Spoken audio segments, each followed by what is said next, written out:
All right. As an earth healer, my name is Mattis Center. I'm an earth healer, geomancer. I work with the unseen world. I do this because I believe I can help create and make a better world in the process. And I will improve myself. Now, I have what I call a forest etiquette, a forest protocol that I follow.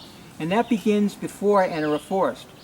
And it involves a variety of procedures. I do these procedures, a prayer, a smudge, requesting entry. I do this because it'll put me in the right frame of mind when I'm in the forest. Because when you're in the forest, you want to act in a sacred manner, you want to honor the space, and you want to work to heal it. You're always looking to uplift the vibe. That's what you're looking to, uplift the vibe and improve the space. And in hand, you want to be able to connect with it. And this will also help you connect with it. And one of the first things I would do is say a prayer. And I would just say, "Oh, Great Spirit, we bless you for this day. We bless you for this day. We thank you that you have brought us here. Guide us and show us and protect us as we are on this journey here. Show us how we can help heal and make this space better. And blessings to you for bringing us here. Thank you." Okay? Then I would smudge myself because you literally have these debris on you. So, there's several ways people have this. I would never, occasionally I used to light smudge sticks. Smudge sticks are fire is too dangerous in the forest.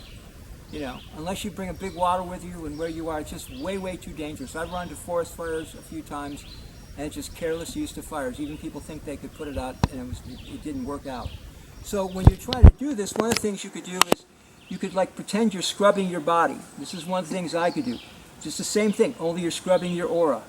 And that's what you're doing, so that's it. The other thing is just flicking stuff off, I do this flicking stuff off, all right? And just bringing in energy to blow things off. So these are some of the things you should just do, but again, you're looking to smudge. So that's the key thing. The other thing is you bring an offering. And the offering could be something simple. I got a little dog biscuit here, and I was just doing it here, and I'll put the dog biscuit down. It could be a dead flower. Don't bring anything, fresh flowers. It could be a piece of fruit. It could be whatever. The most important thing is you want to establish this sort of offering that you are you're making an offering because you respect and honor the space and you want to show it. But again, something natural, organic, a dead flower, a piece of fruit, whatever, something like that. And finally, the last protocol that you should employ is to ask permission before entering. Ask permission. And you could just say, "Oh, inhabitants of this land that we are about to walk into, we ask permission to enter. Will you grant us permission?" And then you wait 30 or 60 seconds, and then you enter the forest. All these things are going to help put you in the right frame of mind, and second of all, help you connect with it. All right. When you're in the woods now, so I've entered the forest, I'm in the forest, you've got to try to keep your mind in what Native Americans call a sacred manner. Keep your thoughts positive, try to focus on the divine, don't be cluttered with negativity, don't think violent thoughts, hateful thoughts, just try to think love and passion, and focus on how you can improve the space, focus on connecting with the space, appreciating it, loving it. Those are the thoughts. And the sacred manner really gets down to it. And I'll provide a link to an article I wrote for Awareness Magazine, got almost 2 decades ago. It's the idea that, Black Elk in the Sacred Pipe talks about if he would cut down birch trees for the lodge, he would honor and pray for the birch trees before he burned them, and then do that ceremony for that. So that's what a sacred manner is going to do. The other thing is do not bring technology into the forest. Do not bring your cell phone. Just do not, especially don't turn it on. Electromagnetic waves interfere with the natural flow of energy, the unseen world that I as an energy healer work with. So you have to be really careful not to do these. So these are the 2 things that you walk about. And then when you're in the woods, you try to find out what you can do to make a better place. And that begins by trying to scope it. You don't know what you're going to run into. We're in an area right now, my friend's property, that has been damaged by storms. So one of the first things we're going to show you is right up here are some dead branches, some wind shear, either wind shear or a mini tornado. There's been several tornadoes in upstate New York that have damaged the area. So now what we're going to do here is we're going to walk up and we're just going to pray for these areas. We're just going to say a blessing to these trees. These trees have been damaged. You don't want the tree to die. So you know, we can tell you what it is, but the thing is to come over to the tree and to give it some love.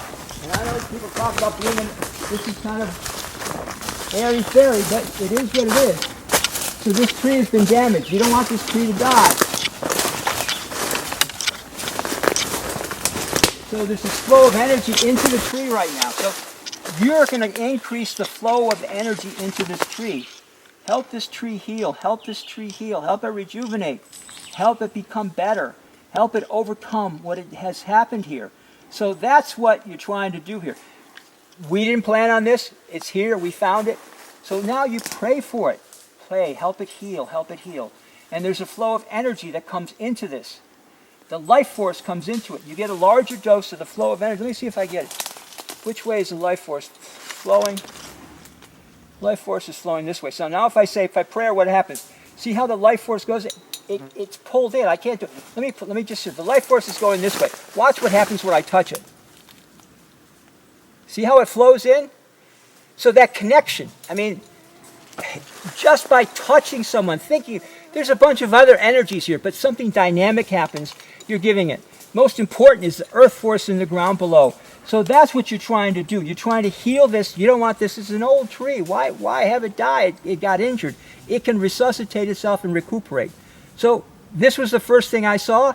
We came here, healed it. All right, onward.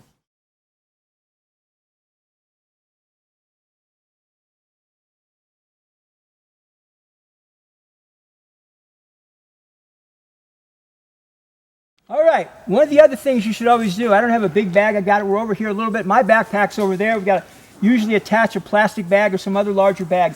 So we found some garbage. We pick up garbage. You're always looking to improve the space, physically cleaning the space. So that's what we do here. So now we come here, what else we find? We find one of these old balloons, right? Everybody's got one of these balloons. Oh, I'm going to send it off into nature. Whoa, it's gone. Well, anyway, we picked it up. So what you want to do, again, you're looking to clean the space, so you pick up garbage. Improve, improve, improve. Heal the space. Heal the space. All right. All right, I'm in an area that has had severe wind shear, maybe a mini tornado. The area has had several tornadoes here, not far away, within 10, 20 miles. Definitely bad wind damage. So what wind damage does is it scars the earth. Let's look at the vibe. This is my friend's property. Look at the positive clockwise spin. So it's got a really decent vibe. There's fields of consciousness, there's numerous energy vortices and blind springs on the property. Now let me come over here. Follow me over here now.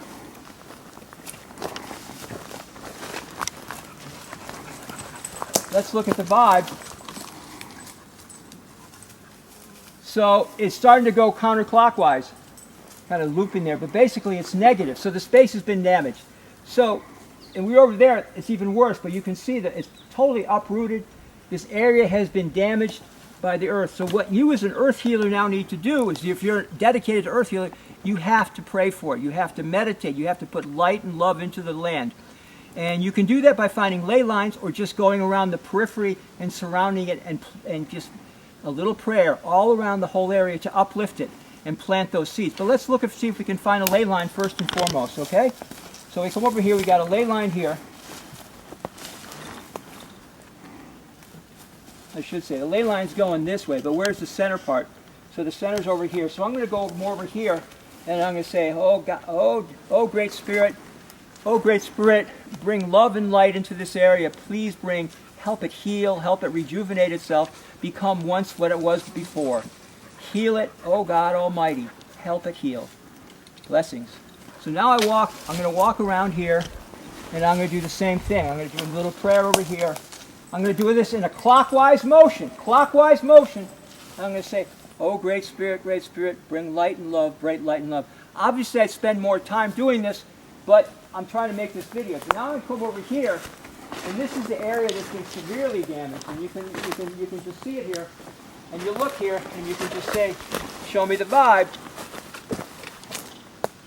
That's distinctly negative. The vibe here is now very distinctly negative. Distinctly negative. So I'm going to say a final prayer here. Oh, great Spirit, help this place rejuvenate. Return it to the light and love it once embodied. Make it make it a divine aspect. Heal it. Please heal it. Please heal it. Help it rejuvenate itself. Blessings. And now I'm going to go around this whole area around the circumference to kind of like enmesh it, enclose it, and heal it. But as an earth healer, again, you never know what you're going to run into. We ran into this, and this is what we felt called to fix. Thank you. All right. As an earth healer, I do all this stuff because I believe it is by giving that we receive. That's an old, I guess, John's quote, whatever. But it's the idea that not to worry about, you all focus on developing your spiritual self. Well, that becomes by making a better world. And that's, you look at my videos, often I begin saying, hey, I'm healing Mother Earth because I believe in the process it will make a better me. And it will, because your soul will be nourished. Nature, Mother Earth, Spirit, God, whatever you want to call it, also come to you. So that's an important principle behind earth healing. You're looking to make a better world, and you're doing that because you think it'll help everyone, but ultimately it will boomerang back to you and make a better you. Now, one of the things I practice, and I've been practicing, I don't know, most of my adult life, is what I call a quasi-prime directive. If you've ever watched Star Trek, you're familiar with the prime directive. The prime directive says, do not interfere with alien life. You're supposed to interact with, meet it, and all that kind of stuff. That's controversial to some people. Well, I practice a quasi form of the prime directive. And that means I'm not out there looking for nature spirit. I'm not looking to connect with something in an other world. And there's other worlds all around us. I'm not there looking at that. I'm not, because I think you make yourself vulnerable to negative beings, negative entities, if you do that. Second of all, you don't want to interfere with anybody. You don't want to be like the obnoxious tourist that comes into a small town and says, hey, where can I get a burger? Or, hey, here I am. I mean, I've backpacked through Europe several times. I've lived in London, Tokyo, and Dhahran, Saudi Arabia. I've lived in different places, and it's just obnoxious. So let the nature spirits come to you. And I'm telling you, if you follow the protocols that I've said to you, picking up garbage, saying a prayer for entering, trying to heal a space, beings around you can read your mind like a super fast computer. They're going to know that you're of a good heart. You're going to get all sorts of encounters. And those encounters aren't going to become because you request it. It's through your actions you define who you are. So let that contact come from you, and that contact can be wonderful. I've had numerous contact over the years, and that all came about by practicing earth healing. And that's just one of the most important things to keep in mind. Give help, and things will boomerang back to you. Thank you. All right, we've had a good afternoon in the forest. We've done quite a bit of earth healing. We've picked up some garbage. We've tried to heal some trees. We've done some other things to improve this space and help Mother Earth and make a better world. And we've grown by this. And I've tried to teach you some of the lessons I've learned. I hope you learn. But before you leave, one of the key things I would say is say thank you. Thank you for this day. Thank you for the opportunity to serve you, Great Spirit.